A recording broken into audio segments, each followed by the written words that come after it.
Next हमारे पास है और गेट। और गेट का जो लॉजिक सिंबल होता है वो कुछ इस तरह का होता है, लाइक एक एरो की तरह का।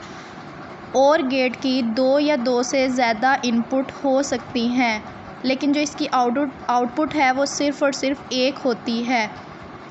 y = a + b।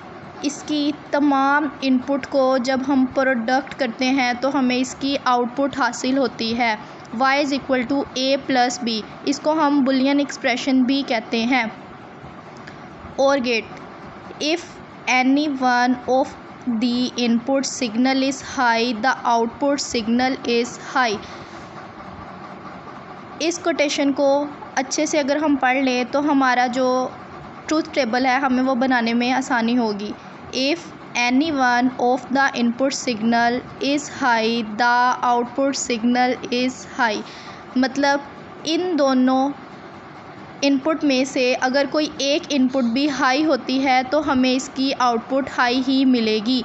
जैसे इनपुट ए, इसका ट्रूथ टेबल देखते हैं। इनपुट ए, इनपुट बी और आउटपुट हमारे पास क्या है, y = a + b। Input A 0 और इनपुट बी 0। अगर हमारे पास दोनों इनपुट 0 होंगी तो हमारे पास इसका सम, यानी कि जो इसका आउटपुट आएगी, इसका सम करके जो इसकी आउटपुट आएगी वो 0 ही आएगी। इनपुट ए हाई और इनपुट बी लो।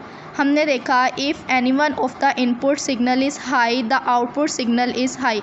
दोनों में से अगर एक इनपुट भी हाई होगी तो हमारे पास आउटपुट इसकी हाई ही आएगी। यहाँ पे हमारे पास इनपुट ए हाई है और इनपुट बी 0 यानी लो है, तो हमारे पास इसकी आउटपुट हाई ही आएगी। अगर हमारे पास इनपुट ए 0 और इनपुट बी हाई होगी तब भी हमारे पास इसकी आउटपुट हाई ही आएगी। और अगर हमारे पास दोनों इनपुट्स हाई होंगी तो हमारे पास इसकी आउटपुट भी हाई ही आएगी।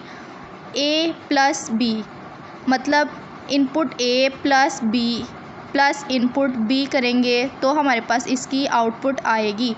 इसका हम IC देख लेते हैं। और गेट में जो IC है वो IC नंबर 7432 इस्तेमाल होता है। Gates are available in chips.